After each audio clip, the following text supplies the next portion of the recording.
Great. So on behalf of the current class of composition symposium at Eastman, we're just so delighted to welcome Dr. Elizabeth Kelly here for our week of activities. And we're here to interview her about her recent opera, Losing Her Voice. Elizabeth, or Dr. Kelly rather, is one of our distinguished doctoral alumni, Eastman's own. And prior to that, earned degrees from Yale and University of Michigan and The Hague in Royal Conservatory in the Netherlands. So I'm going to pass it over to Elizabeth now to introduce herself, and then I will loosely moderate and introduce Justin and William, who will be assisting in the interview. So Elizabeth, Great. Welcome. Thank you. It's great to meet you and the other two involved. I guess I should just say, to add to your introduction, I'm currently in the UK at the University of Nottingham, where I'm an associate professor in composition. I had a couple of positions in the US on my way here, but yes, I'm now in Nottingham. So joining you from abroad, from lockdown actually. So very happy to speak with you. Great, and likewise. And I'm going to now patch in, I guess, Justin. And Justin, why don't you go ahead and introduce yourself as well? Hi, I'm Justin Zeitlinger. I'm a third-year composition undergrad at Eastman, and it's a pleasure to have you. Great. And William? Hi, nice to meet you. I am a first-year undergrad for Oh, wow. composition, and it's a pleasure to meet you as well. Great to meet you. Awesome. So as I mentioned, we've all had the chance to review Dr. Kelly's recent opera, Losing Her Voice, and I'm going to pass it over to Justin, who's going to give us some background on the opera and start us off with some preliminary questions. Great. Yeah, so for maybe anyone watching who hasn't had a chance to watch the opera, it tells the story of Geraldine Farrar, who was an early 20th century opera star and later silent film star, and tells about her legions of fans named the Jerry Flappers. And so I guess one of my first questions was, how does telling the story of a historical figure differ musically and dramatically from maybe telling the story of a fictional character? Yeah, that's a great question. So this is my first opera, so I haven't told a fictional story. I've only told the story of Geraldine Farrar. I mean, I think I can tell you, like anyone who's, well, you certainly have to shape the story, or at least I did when writing the opera. So it's not all, just fact. I have to admit that. And I thought it was funny because when I was doing the opera, I had a lot of students, my students were involved in the chorus, and I read their essays afterwards, and some would sort of say things that happened in the opera as if they were historical facts, so I had to correct them. But for the most part, I do really delve into Geraldine Farrar's story. I actually spent a lot of time at the Library of Congress with her, with archival collections around Geraldine Farrar, and then I also did a lot of research into biographies of other people who ended up becoming key characters. So Cecil B. DeMille, who was a very famous director and directed Geraldine Farrar in 3 films, including Carmen, and that silent film Carmen was a huge driver behind the opera and my interest in this idea of Geraldine moving from the opera stage and gaining sort of fame for that role, and then how she presented it on screen. So I guess when you're telling the story of a historical character, you do have this responsibility, or this sort of whole body of material, at least for someone from the early 20th century, that I could engage with, and then I sort of found my story through it. The other thing I would say is that I personally think that history is far stranger than fiction. I found this again and again when I was getting into the research. Just, the things that happened were far crazier than I think most people could kind of come up with. You would think it wasn't credible if you came up with it as fiction. Just, the people she engaged with, the things that happened, the stories. So that was something I really enjoyed. And the other thing I really enjoyed was,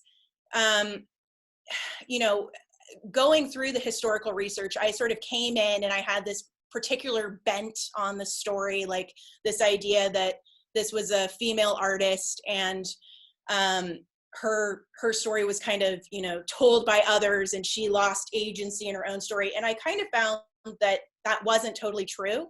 And so I found sort of getting into the historical record and really sort of dealing with those things was interesting. So I guess that's sort of a roundabout answer, but I would say, first of all, of course, you know, you find your own way through the story.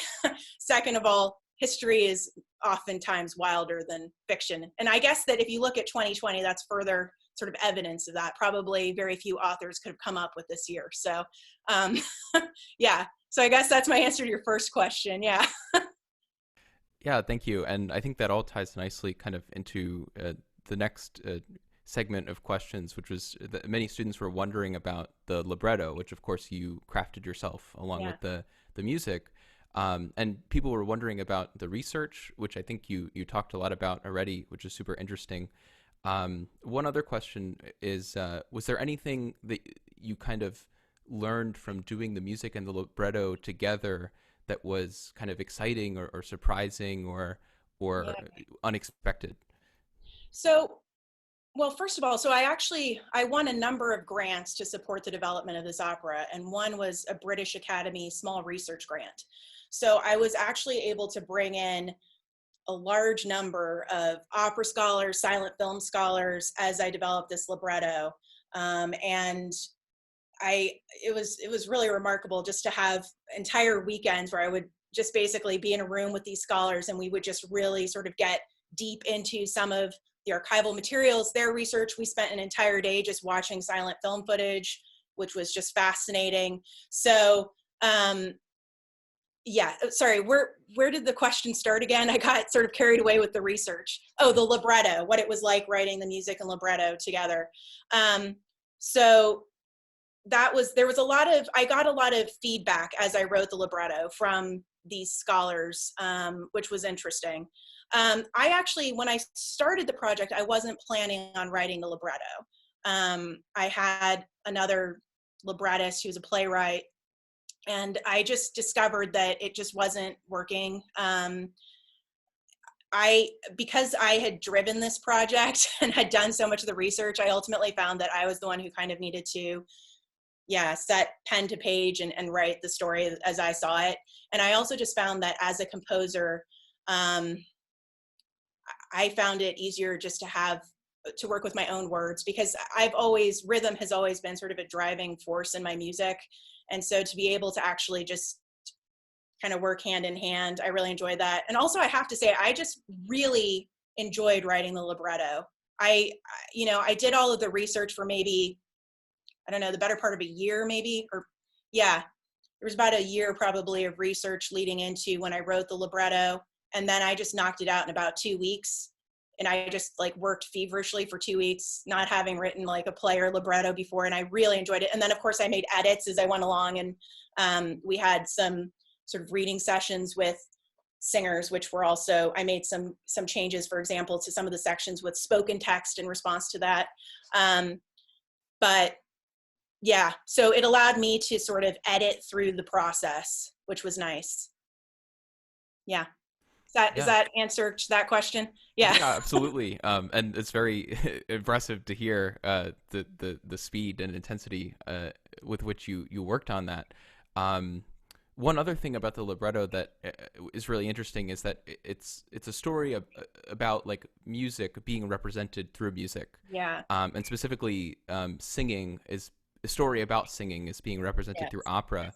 And is there any sort of precedent for this? I mean, obviously there's like in drama, there's like play within a play like Hamlet, but I just thought that was a really interesting concept. Yeah, so some of the key scholars who I worked with actually worked specifically around vocal pedagogy, because I really wanted to make sure that I understood what was going on mechanically. And I spent like many a weekend with sort of sopranos telling me what was what. And actually I had a really incredible weekend where we brought in really fantastic scholar, Susan Rutherford. And she's currently compiling like a huge history of singing, which is extraordinary. And she's just she knows all about the history of singing and vocal practice. So we really kind of got in depth into that, including Lily Lamon specifically. And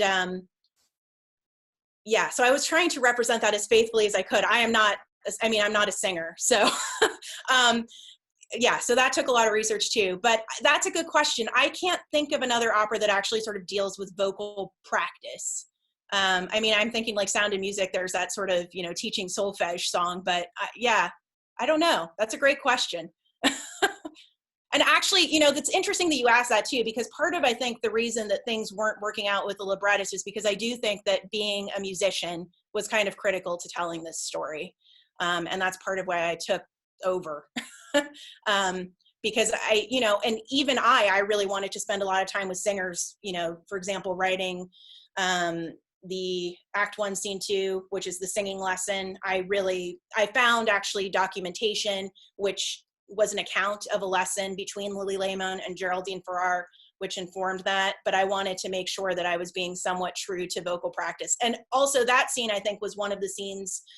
So this is a scene between Geraldine Farrar and her teacher, Lily Lamon. That was one that took the most time sort of during the production and rehearsal process for us to really get it right. Because again, with opera, there's so much collaboration involved. So we have the singers, but then we also had, both the music director and then the stage director. And the stage director, fantastic, but from a theater background, not really a musical background. So we again had to sort of spend the time saying, is this credible? And the singers, of course, provide a lot of helpful feedback for that, in addition to the music director. So yeah, I think trying to make the story true to singing was one of the key challenges, but yeah, maybe also the reason that the story had to be written by a musician ultimately.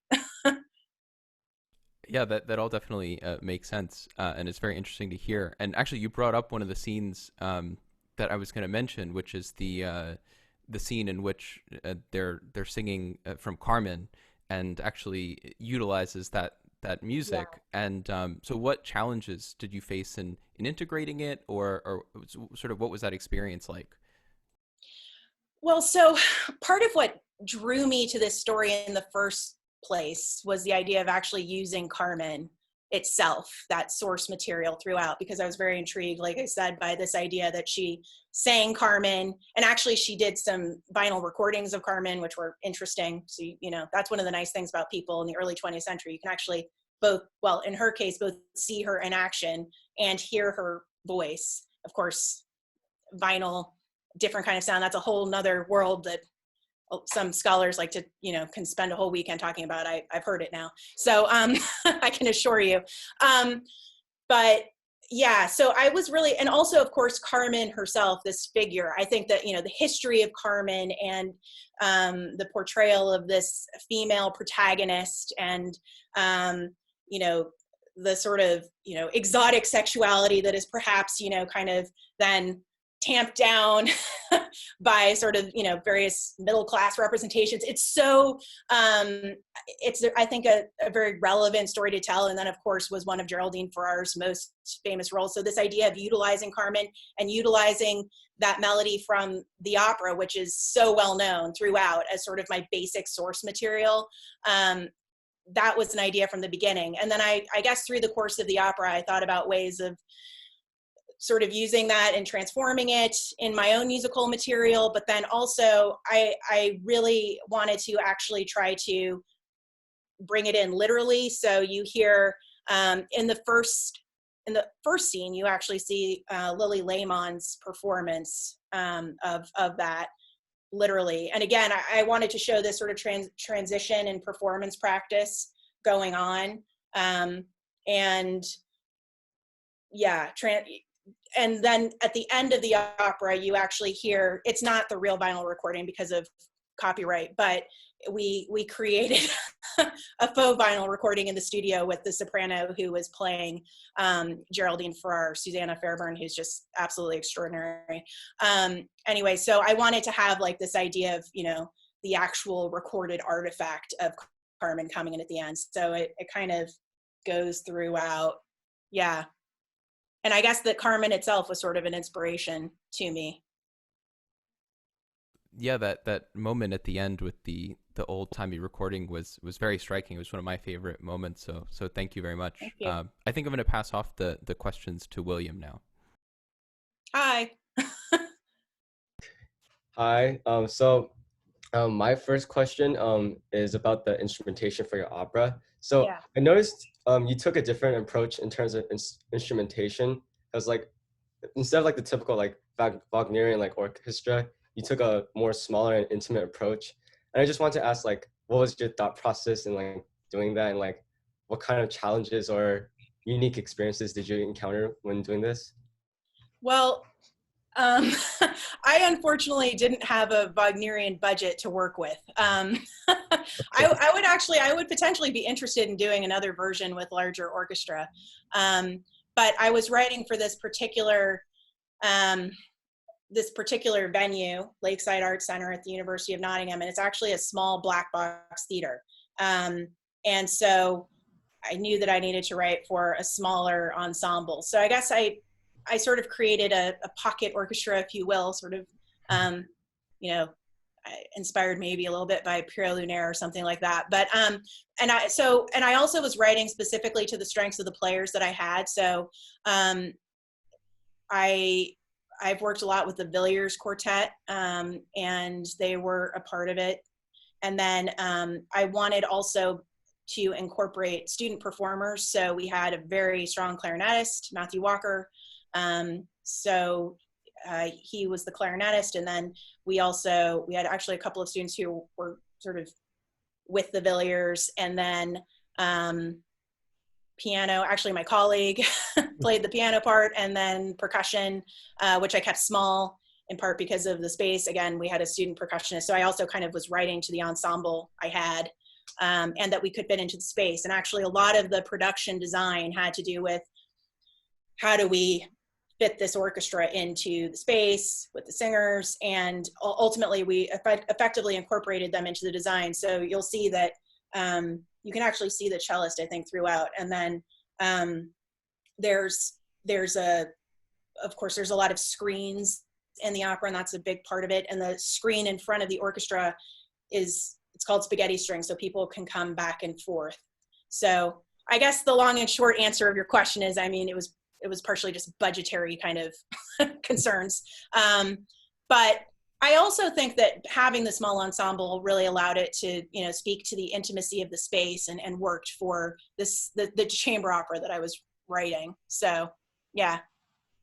Oh, I see. Oh, on that note, I was interested on your use of the typewriter as a musical Oh, instrument. yeah. It was really striking, and like it really reinforced that early 20th century setting. And like I just want to ask, like, can you talk about the playing techniques of a typewriter as an instrument, or like just like the whole story behind that? I got the typewriter right here. Oh, wow, okay. In my office, yeah. Here's the typewriter. And actually it was one of my students let me borrow this. She still hasn't gotten it back, but this is like a pretty old typewriter. So what we found is, and it's old fashioned, so there actually is a little bell at the end of this, but the bell didn't work too well. So actually, I can show you the other part. Oh, okay. We ended up just buying a bell. Oh. Which the person used for the bell. And essentially it's just we experimented. It's just typing on different keys versus the space bar. You get different sounds. But basically it's just typing. Yeah. But I love the typewriter. I love it as an instrument. David's just hiding, but I kind of remember that David liked typewriter too at one point from one of my lessons back in the day. And but I was really intrigued by this idea of press throughout. And so that's where the typewriter came in, and this idea of like how the press was portraying her versus her lived experience. So I really wanted to have the typewriter. And I think that the director and I both had this idea that the typewriter would almost be a character, and you hear it as a character, but I think in future productions it actually would be fun to see it as a character too, actually have the percussionist and even the pianist at times like part of the some of the characters, because certainly the typewriter for me was like a key character. Yeah. Oh, okay. My next question was Could you tell us how you got to like know and work with your collaborators, particularly with the singers who performed your opera? And did you ever compose with particular singers in mind? I think you did touch upon it. I don't know if I have actually, but so the singers. Um, oh, by the way, David Liptak did confirm that he likes the typewriter. It's a key character. Good joke. Okay, so the singers. Yeah, I didn't have it cast when I was writing it. And I was very fortunate that the music director and the producers helped me to do the casting. And yeah, that's how that happened. One thing that I did find interesting was, so this is very much an American story, but we produced it in the UK. So I was working with UK singers. And so one area that, like there's some spoken bits that are supposed to have American accents, and that was difficult.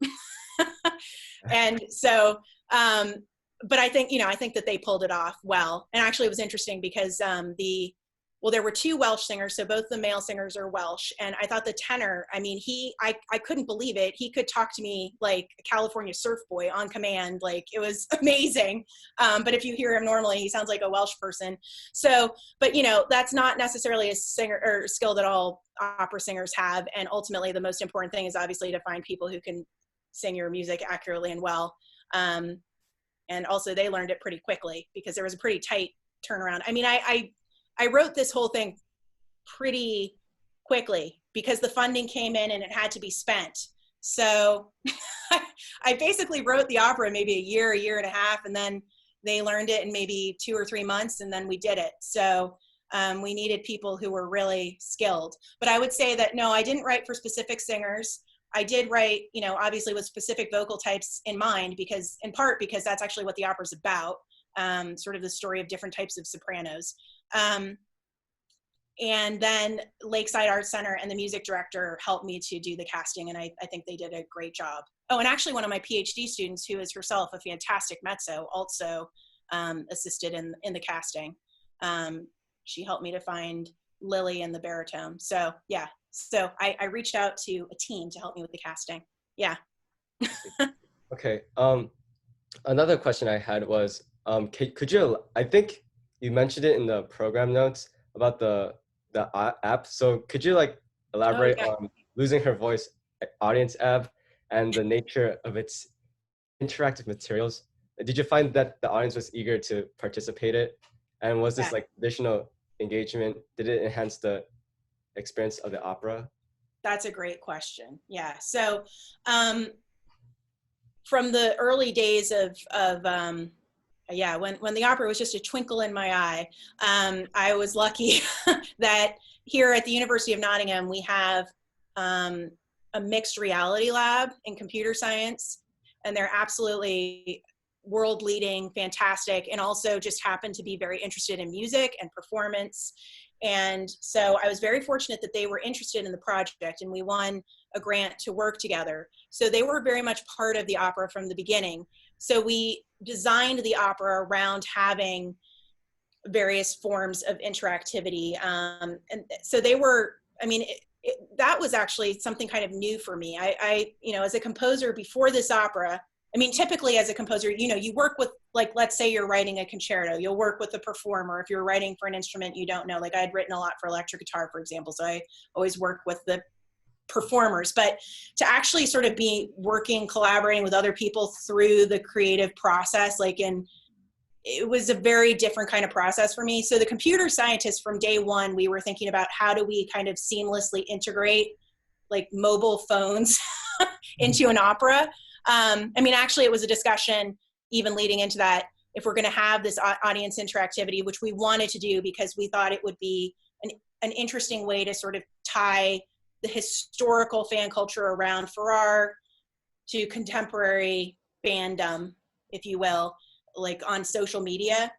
And we decided that if we were really going to make that connection, the best way to do it would be to have the audience interacting with materials on their own mobile devices, which is a really interesting idea. So first of all, we had to find out ways to kind of work it into the opera seamlessly. And well, first of all, as a composer, I'm sure that all of your minds initially thought, wait, people's cell phones are going to be buzzing through the entire opera. Well, that's where my mind went, and I didn't want that.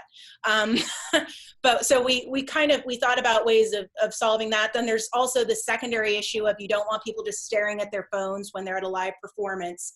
So ultimately, we had to find a way of sort of creating, I don't know, a flow through the opera. So what we did is we had people, including the ushers. Well, actually, it started even with marketing.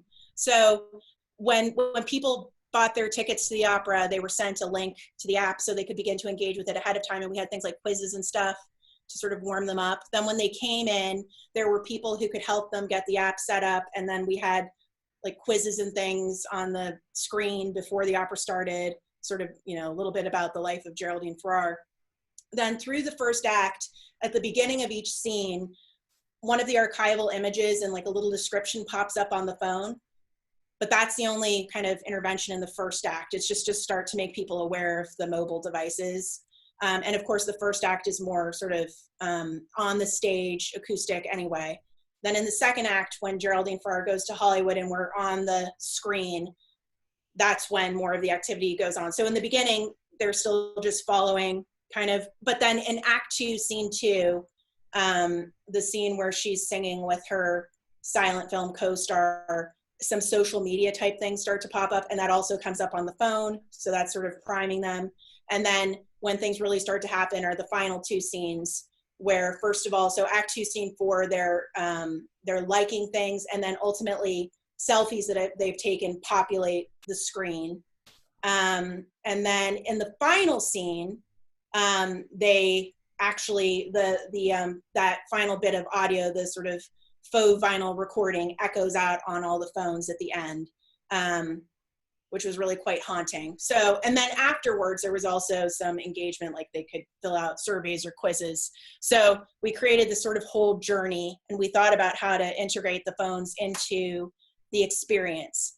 Now, in terms of users, so the opera, actually, it sold out like several weeks in advance for both nights, which was really exciting. But it was pretty much like a typical opera / classical music audience. So there were many people who were in an older age bracket, I guess you could say, who were not eager to use their phones. But then there were a lot of younger people who did use the phone. So I would say maybe 30% use their phones each time. But the way that we kind of got everyone engaged with at least what was happening with the phones was that when those, in Act 2, Scene 4, when people are voting, it pops up on the screens. And some of the questions are quite humorous, like, what do you think Geraldine Farrar should do next? And one of the choices is go into politics, which like won every night, and people would like laugh and they thought that was funny. And then they could see from the, you know, when the selfies came up that it was people around them. So it like, there was this culture of like, oh, what's happening? So that got people even who weren't engaging with the phones to engage. And generally we got very positive responses from all age groups to the presence of the phones. It's something that we're working on moving forward to get more people to use the phones during the performance itself, especially since we now know that it works pretty well. So we actually did a sort of small performance of it at a computer music conference where we got 100% of people using it, obviously. And it still worked pretty well. So I think that that's like our next kind of, as we look into touring the work, that's something we're thinking about, how to get more people to use the phones. And I think the other thing was sort of convincing, like, for example, the stage director was like, wait, what? I don't want these phones, you know, not like that. I don't want to say that. Martin Barry is great and he was great, but he was at first kind of wondering, you know, is this viable? But then he was convinced that it was viable. So I think that's another thing. Now that we've done it successfully, we could even kind of go further with it moving forward. Yeah. And that is really interesting. Like combining like music and like technology in such as opera, I find that very fascinating. Thank you. Okay. Let's see. Oh, so I guess transitioning into that, I also just want to ask, like, how much creative control did you have on like the staging, the props, and like the silent film projections?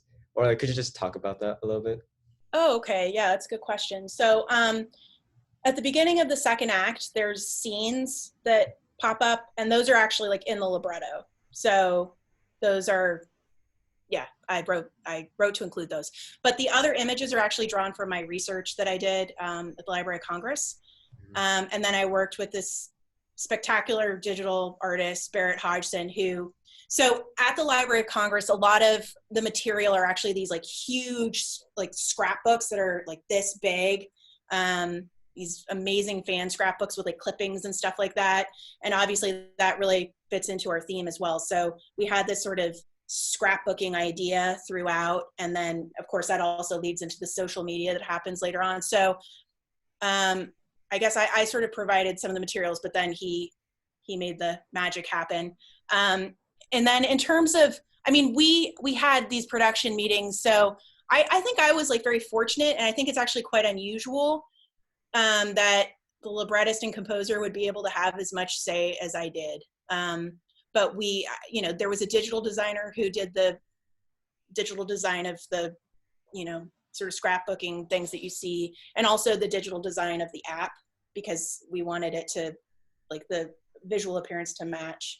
And then there was, we worked actually with students who were overseen by one of the lecturers at Nottingham Trent University, which is another university across town, who did the set design and the costume design.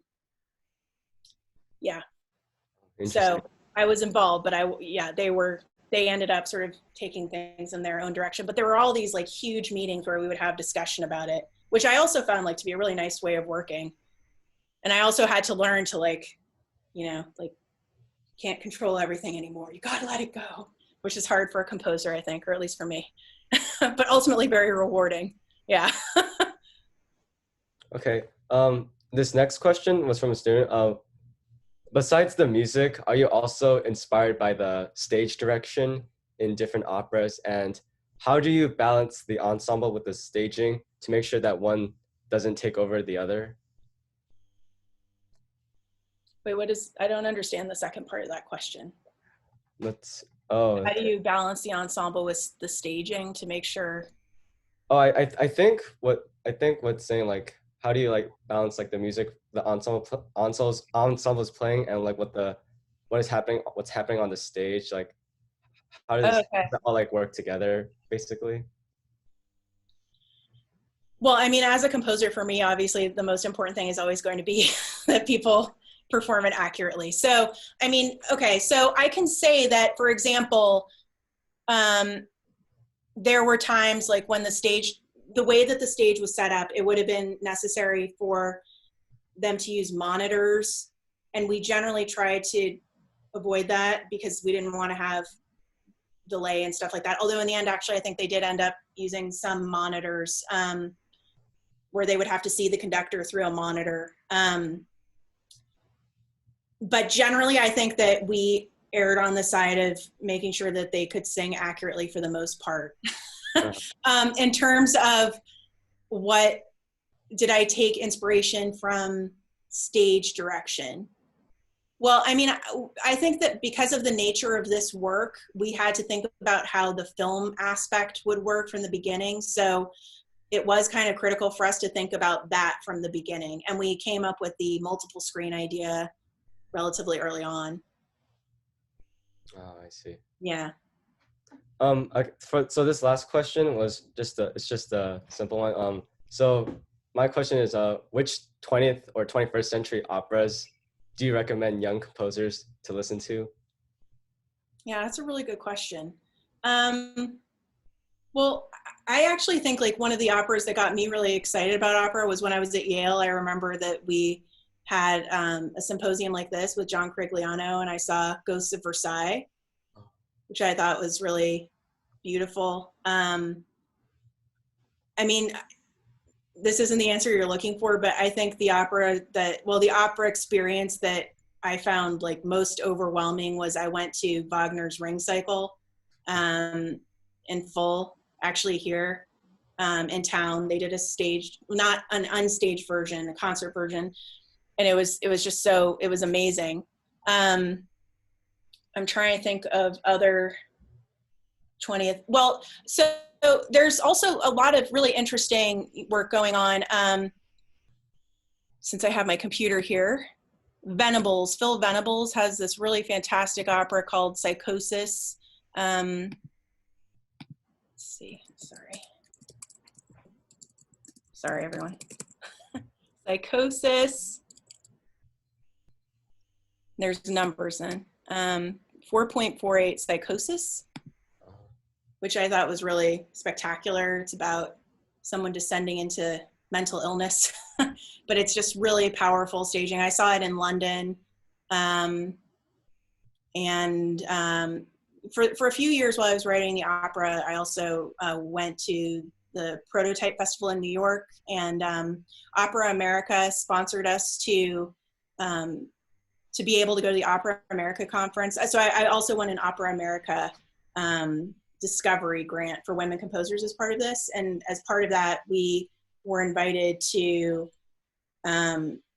go to the Prototype Festival, and well, actually the Opera America New Works Forum in New York, where I got to see just amazing work. And then also the Opera America conference every year. So I saw quite a bit of new opera. And I would even just recommend people go to the website for, say, the Prototype Festival and just look up what they've done for the last few years, because there's a lot of really interesting stuff there. And I think that through COVID, they've actually started streaming quite a bit of it. So, and they actually put on Psychosis 4.48 as well. So, yeah. Oh, thank you. I'll look into that. Now I'll hand the interview over to Diana now. Okay. Great. Thanks, William. Right. So I'm going to delve a little bit into some of the musical materials and the nature of what I don't know if you would object to the term polystylism to describe some of your musical output. I mean, that might have particular connotations relative to Schnittke or something, but I mean it in a broader sense, as far as it seems that you draw on a pretty wide palette of stylistic influences in your work. That's definitely true. Yeah. Yeah. So I was really struck by the thematic consistency of musical materials, even as the stylistic profile of those materials shifted over the course of the opera. So for instance, you have this ascending arpeggiation in the piano, or these scalar motifs that kind of stack on top of one another, or these recurring cycles of closely voiced chords. And it struck me that these elements are really well suited to stylistic adaptation, because they sort of retain some of their identity even as you make substitutions in terms of the pitch material. Like the earlier scenes of the opera, in keeping with being about like, you know, the rudiments of singing may tend on the more diatonic side, and then, you know, you sort of venture into more chromatic territory. One of the students who was responding to the opera used the term idée fixe to describe the sort of insistence of certain motives as they recur, and was really struck by the implementation of a late romantic technique in a contemporary operatic context. But I guess this is all of these observations are leading me to the question, if you can talk about the evolution of style across the scope of the opera, and how that interacted with the development of musical motive. Yeah. So I guess, and again, David's sort of a silent partner down there. But he might say, actually, this is quite different from the work that I wrote when I was at Eastman. A lot of my work was really sort of about like rhythmic drive and shorter motives that were developed in different ways. But then over the last few years, I've really become more interested in melody and lyricism. And part of that was just because I started to work with the human voice. And so when I was at my first academic job, which, God, I don't know, must have been 7 or 8 years ago now, I was at SUNY Potsdam, maybe 4 hours from Rochester. And but really, really cold, like so much colder. Anyway, when I was there, I got that job like pretty last minute. I was actually living in the Netherlands at that point. And I, like, very last minute, I got offered this position at SUNY Potsdam. So I pretty much just like packed up in a day and moved from the Netherlands to Potsdam, which involved like getting off I took this bus that left Port Authority at like 5 a.m. I don't know, 8 hours later, it gets to Potsdam. So anyway, I sort of just like was like I don't know, just came under cover of night. And I was very fortunate that the person who took me in and let me live with her that year actually was the opera director at SUNY Potsdam. And they have an absolutely fantastic opera program there. Like Renee Fleming went there, for example, I think. And Carlene Graham, I mean, I should actually just say her name. She's extraordinary. And she ran this program called I think it's called the Fall Arts Vocal Program. And one of their chief guests was Stephanie Blythe, who's this like absolutely stunning Wagnerian messa, who also I believe went to SUNY Potsdam. Anyway, so I was in this world of singing and I just became very interested in the voice, and that kind of just led me down this different direction of becoming really interested in, long melodies and this more lyrical material, and letting things sort of, develop over time. And I mean, ultimately, like, I never would have seen myself like writing in key signatures. I feel like that's such a cliched thing to say, and probably half the symposium guests have said that. But like working with voices kind of took me in that direction. And so I think that was a lot of it, sort of working with voices sort of took me in this direction, and then the materials sort of unfold from there. And I wanted to keep my materials very, like you picked up on, audible, so that you could hear the transformations throughout, and also start, diatonic, and then kind of take it on a journey into my new harmonic idiom. Yeah, I mean, even in terms of your use of key signatures, some of the key signatures are kind of demanding for the singers, but the nature of the material sort of is very clever in kind of using the conjunct voice leading to let the voices in the choral numbers I'm thinking of, where the harmonies actually become rather complex, but there may be some underlying kind of diatonic organization to the pitch that is implied by the key area. And I try to keep it sort of stepwise moving into it, which actually it worked well with the scale exercise. So yeah. Definitely.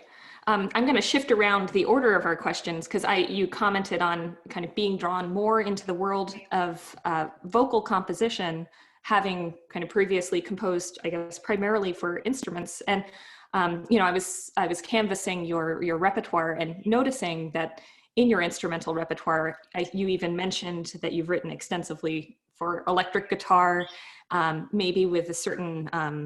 You have a lot of music that is rhythmically driven for large brass ensembles, or orchestral works that make heavy use of brass. And I was really struck by a particular comment in your interview about the Opera America interview, I should say, about the musical storytelling that's always been part of your compositional agenda, even from your childhood years, that you've had a sort of narrative impulse, even inside of your instrumental works. And yet Losing Her Voice being your first operatic venture is maybe more explicit in treating elements of plot or dealing with aspects of dramaturgy in a more literal sense. And so this, again, is a kind of broad ranging question, but I'm kind of curious how in your personal compositional method, like how you reconcile, your sort of pre-existing habits of developing purely instrumental music in a more absolute sense. And did you have to modify anything in your own kind of approach to the composition in order to accommodate these extra musical elements? Yeah, that's a good question. I mean, I would say that even in my instrumental music, I've always had some sort of like idea of form when I start out, and of course I let the material kind of lead me, but and that form is obviously tied, at least abstractly, to narrative, sort of an abstract narrative. And working on the opera, I'm trying to think. I mean, I think obviously every time you work with text, that's kind of a different thing. And so you have to respond to the text, and that will sort of suggest certain things to you in terms of form. But yeah, I would actually say that, I don't know, my working method was actually still pretty similar, where I had pretty strong musical ideas. And especially since I'd written the text myself, I had very strong musical ideas. And I also had this idea that I wanted to have sort of these shifts in tempo and energy. So I had a pretty good idea of where I wanted things to go, which is actually part of the reason why I was able to compose it so quickly. And I kind of worked through scene by scene. And then I came back. I didn't write all the scenes in order. I wrote the scenes that, it was more like I just felt the material like coming to me. And actually, like, weirdly, I wrote the overture really early on, but I wrote like the first scene. I think that was the last thing I wrote. So I'm trying to, and I think Act 1, Scene 4, which is the scale aria, I think that was the first music I wrote for the opera. So I kind of like moved with the material that like really spoke to me, and then I developed around that, and that was part of why everything's kind of connected like that. Yeah, so I hope that answers your question. Yeah, I definitely think so. It's interesting, the kind of compositional process being non-chronological, but that would make sense, and it probably lends the coherence to the work as really thematically unified. And yeah, I'm going to backtrack and kind of revisit a question that pertains to polystylism. Do you mind the use of that word, or do you No. prefer a different word? No, I'm open to it. Yeah. Sure.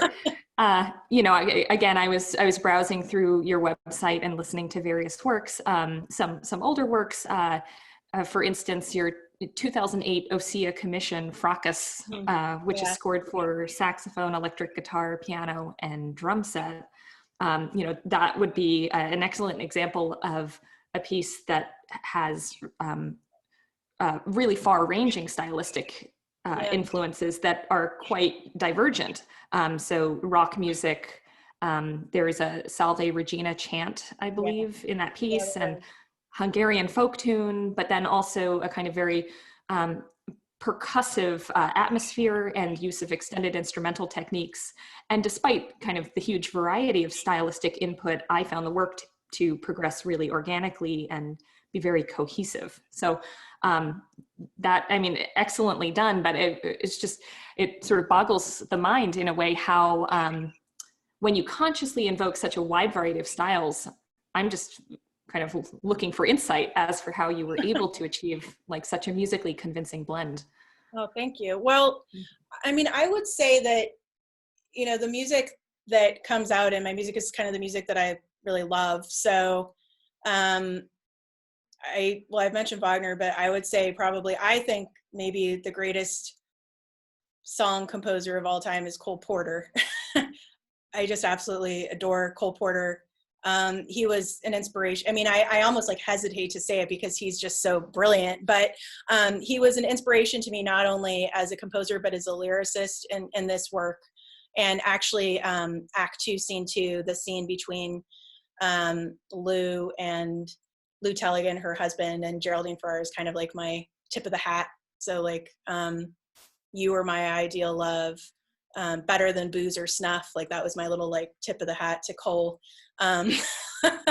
So I think that always like I just I love certain, like, so for example, one of my earlier works is called Addicted to Wah.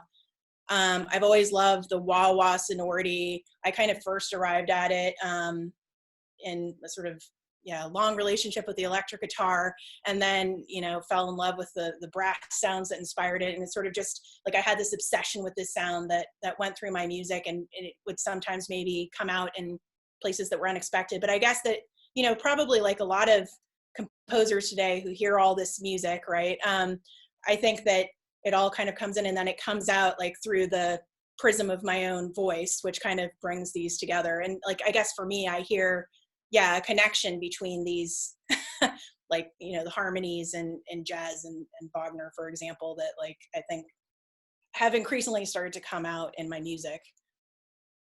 Great. Well, that actually leads us really elegantly to our next question, sort of your comment about kind of your set of taste preferences as far as musical inputs kind of being filtered through yourself and coming out authentically in this way that kind of seamlessly integrates them or synthesizes them. I was struck by your comment also in that Opera America interview, maybe a more pedagogically oriented comment about encouraging your students to listen to music that is diverse in style, including to music which they detest. Yeah, I said it like 2 days ago, I think. Yeah. And with a view, I guess, to defining, why, or kind of arriving at a more conscious conception of why they hold particular likes and dislikes, and how that might help to shape their individual voice as composers. And so this is a broad question, and you touched a little bit on your musical likes. I'm kind of curious if you can tactfully represent any of your musical dislikes, and how that kind of combination of those elements maybe came to inform your mature compositional voice. That's a funny question. So, I mean, I might sort of slightly tactfully dodge by just saying this. So when I was a student, there was a lot of music I hated. I basically hated slow music, kind of just full stop, I would say, and quiet music. So, I mean, not all of it, but I really like to just like grab, have things like shake me. That's what I loved most. And not to despair, no, like, and this is said with like ultimate love. So I absolutely, and I still do, just adore the music of Louis Andriessen. And that's one of the reasons I ended up in the Netherlands. Was really interested in all the music of the Hague scene. And I actually remember Louis Andriessen said something similar once, like a long time ago when I was at the Bang on a Can Summer Festival, like when I was still an undergraduate. Something to the effect of like, you're defined by what you hate. And I think that is true. But for me personally, what I've discovered over time, and I feel like Robert Morris, if he hears this, is going to be like really disappointed in me about this, but over time, and as I've been a teacher, I've really started to like more music, I have to say. I don't know if it's because I've taught so many people now with so many different stylistic preferences that I don't know, it just kind of makes you more open to things. If people just are like soulfully like going after them, you have to like, I don't know, give it some time. There's still some music that I find very challenging. Like, for example, I don't know, like I've now experienced so much music in my life. So for example, I don't love like super pointillistic music. I don't love, like, I don't want to really call them out, but like as an aesthetic experience, I don't love like Vondelweiser music. I tend to like music that has, well, still like stronger musical profiles. I just also like I like more slow music that also has strong musical profiles now. So yeah, I guess that's a long way around. And I respect Vondelweiser. I've sat through a lot of it. But yeah, I guess I would say that I do tend to have a preference for music that has like some sort of melodic and harmonic content. Yeah. Although, I mean, I also like percussion music that doesn't necessarily have that, as long as it has some sort of like, I guess, musical narrative or cohesion. I just don't love work where it's just, just like purely pointillistic or just kind of like solely about like some sort of theatrical experiment. I love theatrical music, obviously, but I don't love if like the sound is not like the main point of what you're listening to. So I guess I would say that. Yeah. Sure. No, I think that it's a tactful way without sort of naming specific, without expressing antagonism toward any specific composers of kind of representing your stylistic taste and I think all of those, the elements of your preferences, I think are audible in your output in a way that's very like integrated and well synthesized and unique to yourself. So I appreciate that. And I think that leads us just about to our final question, which is about the nature of the influence from rock and jazz. So you spoke to your obsession with the wah-wah trumpet, your experience composing for the electric guitar and working with players in shaping those works. And so I guess this is a tag along to the prior question about likes and dislikes. Who are some of your favorite artists working in the genres of rock and jazz? And if you felt like naming any, who are your least favorite? Oh, my least favorite. Goodness. wow, these are like really dangerous questions. I hope that they don't like come back to haunt me. Well, gosh, I mean, in terms of jazz, like people who are working out, like for example, I really love the work of Maria Schneider, and I remember that there was a concert, her band when I was at Eastman, which I found really inspiring. Who else? I don't know. I spent a lot of time, going to jazz concerts. So like, I don't know, there's a lot of electric guitar. Actually, I remember Pat Metheny was someone who initially I didn't like, but then I went to one of his concerts and it was probably one of the best live performances I've ever been to. That was when I was at Michigan. And I remember he just like played for like 5 hours straight, but it was just gripping. So I didn't leave. Um,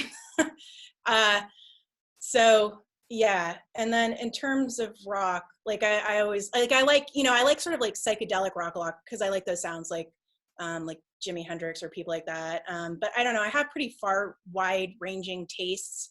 I like a lot of things. I feel like there's less that I hate in pop. Maybe I'm more like understanding, like they got to make a living or something. I don't know. But yeah, so I guess I have sort of, maybe I'm more forgiving in that sphere, if that answers your question. Yeah. Sure. Yeah, and now we've sort of exhausted our script of questions, which were sourced from students. And maybe as a kind of parting question off script, is there anything that you're working on currently that you're really excited about? I overheard you talking with David Liptak about a concert series that you co-organize. Yeah. So, well, since I got to Nottingham, which was, I guess this is my 6th year here now, about 5 years ago, 2016, 4 or 5 years ago, I started a concert series and arts outreach program with one of my colleagues here, Xenia Pestova, who's a pianist. And then a new colleague came on, Duncan McLeod. And we've organized, I don't know, like we organized maybe 40 or 50 concerts between 2016 and then the pandemic. And we had some big events planned during the pandemic. And I've also started quite a big arts outreach program in collaboration with some of the schools here. And I've been working with the Villiers Quartet, who I mentioned earlier, string quartet, on that. And so we worked on bringing those activities online. So, sorry, I can't even find all the email windows I have open anymore. Anyway, so I would encourage everyone, if you're interested, please listen to it. Maybe I'll send David a link so that you can listen. So we've partnered with a new music label / promotion group in London called Non-Classical, and we'll be releasing 2 videos a week with them, which are really diverse music from the Midlands, the region where I live, and where Nottingham, which includes Nottingham. So we have that, and we're going to have a big marathon day on the 28th of November, which I'm really excited about. It'll be like 12 hours of music or something like that. And a lot of it was actually recorded here during lockdown, including some music by me. So I wrote a work for a really fantastic low clarinet specialist named Sarah Watts, who's based in the region. So she actually had this amazing contrabass clarinet made for her by Selmer, and I was one of the first people to write a piece for it called Into the Depths. So that's on there. There's a lot of kind of low instruments actually featured. Interesting program. In terms of future projects, I have a project in development to write a work for turntablists and orchestra and chorus, which I'm really excited about. And I've started working with a turntablist, but it's kind of been thrown a little bit into disarray by the current situation, but it looks like it's going to forge ahead. So I'm very excited about that. And there will probably be both a version in schools. So they're actually trying to introduce, well, they have introduced a turntable curriculum that they're looking to expand further out. So there will be a version in schools and then a version with this incredible turntablist I've been working with, and a professional ensemble. I probably shouldn't say anything until they get out their official press releases. But anyway, that's a project I'm really excited about. So yeah, that's kind of like the next big thing on the horizon. Awesome. Well, we would love to have the link for that, the marathon on November 28th, and sounds really fascinating. The music for very low clarinets. Yeah.